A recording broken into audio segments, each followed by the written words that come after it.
നീതി നടപ്പിലാക്കുന്നത് നിയമങ്ങളിലൂടെയാണോ അതോ ബുൾഡോസറുകളിലൂടെയാണോ? മീററ്റിലെ സെൻട്രൽ മാർക്കറ്റിൽ ഇടിഞ്ഞു വീണുകൊണ്ടിരിക്കുന്നത് വെറും കല്ലുകളും മണ്ണുകളുമല്ല, ദശാബ്ദങ്ങളായി സാധാരണക്കാർ കെട്ടിപ്പൊക്കിയ സ്വപ്നങ്ങളായിരുന്നു. മതത്തിന്റെയും ജാതിയുടെയും പേരിൽ നടന്നു വന്നിരുന്ന ബുൾഡോസർ രാഷ്ട്രീയം ഇപ്പോൾ സ്വന്തം പാളയത്തിലേക്ക് തന്നെ തിരിഞ്ഞുകൊണ്ടിരിക്കുകയാണ്. ബുൾഡോസർ ബാബ എന്ന വിളിപ്പേര് യോഗി ആദിത്യനാഥ് ആഘോഷിക്കുമ്പോൾ തകരുന്നത് സാധാരണക്കാരുടെ സ്വപ്നങ്ങൾ കൂടെയാണ്.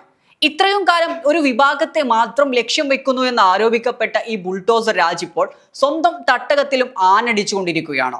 2017 അധികാരത്തിൽ വന്നത് മുതൽ ബുൾഡോസർ രാജിനെ ഭരണകൂടത്തിന്റെ ഒരു ബ്രാൻഡായി മാറ്റാനാണ് യോഗി സർക്കാർ ശ്രമിച്ചുകൊണ്ടിരുന്നത്. മീററ്റിലെ പ്രശസ്തമായ സെൻട്രൽ മാർക്കറ്റിൽ പതിറ്റാണ്ടുകളായി ബിസിനസ് നടത്തുന്നവർ ഒറ്റ രാത്രി കൊണ്ടാണ് പെരുവഴിയിലായത്. 40-ലധികം കടകളാണ് അനധികൃത നിർമ്മാണം എന്ന് ആരോപിച്ച് തകർത്തുകൊണ്ടിരുന്നത്.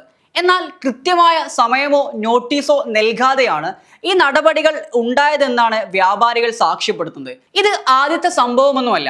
മുഹമ്മദ് ജാവേദിന്റെ വീട് തകർത്തപ്പോഴും ലക്നൌവിലെ അക്ബർ നഗറിലെ നൂറുകണക്കിന് വീടുകൾ ഇല്ലാതാക്കിയപ്പോഴും ഇതേ തിടുക്കം നമ്മൾ കണ്ടതാണ്. കേസ് കോടതിയിൽ എത്തുന്നതിന് മുൻപ് തന്നെ വിധി നടപ്പിലാക്കുന്ന വിചിത്രമായ രീതികളാണ് അവിടെ നിന്ന് നമുക്ക് കാണാൻ സാധിക്കുന്നത്. ഒരാൾ കുറ്റം ചെയ്താൽ അയാളുടെ കുടുംബത്തിന്റെയും വീടുകളും പാർപ്പിടങ്ങളും തകർക്കുക എന്ന പ്രാകൃത രീതിയാണ് ഇവിടെ നടപ്പാക്കിക്കൊണ്ടിരിക്കുന്നത്. ഈ കൂട്ടായ ശിക്ഷാരീതി പരിഷ്കൃത സമൂഹത്തിന് ഒരിക്കലും ചേർന്നതല്ല. ഇന്ത്യൻ ഭരണഘടന ഉറപ്പു നൽകുന്ന സുരക്ഷിതമായ പാർപ്പിടം, സുരക്ഷിതമായിട്ടുള്ള സാഹചര്യങ്ങൾ എവിടെയാണ് നിലനിൽക്കുന്നത്? ഒരാൾ കുറ്റവാളിയാണോ എന്ന് തീരുമാനിക്കേണ്ടത് പോലീസോ മുഖ്യമന്ത്രിയോ അല്ല, കോടതിയാണ്. സുപ്രീം കോടതി പലതവണ ഇതിനെതിരെ മുന്നറിയിപ്പ് നൽകിയിട്ടുണ്ട്. എന്നാൽ അതിനൊന്നും ചെവി കൊടുക്കാതിരിക്കുകയാണ് ഈ ബുൾഡോസർ ബാബ ചെയ്തുകൊണ്ടിരിക്കുന്നത്. ബുൾഡോസർ കൊണ്ട് നീതി നടപ്പിലാക്കരുത് എന്ന് കോടതി പറയുമ്പോഴും യോഗി സർക്കാർ അതിനെ ഒരു ഭരണ നേട്ടമായി ഉയർത്തിക്കാട്ടിക്കൊണ്ടിരിക്കുന്നു.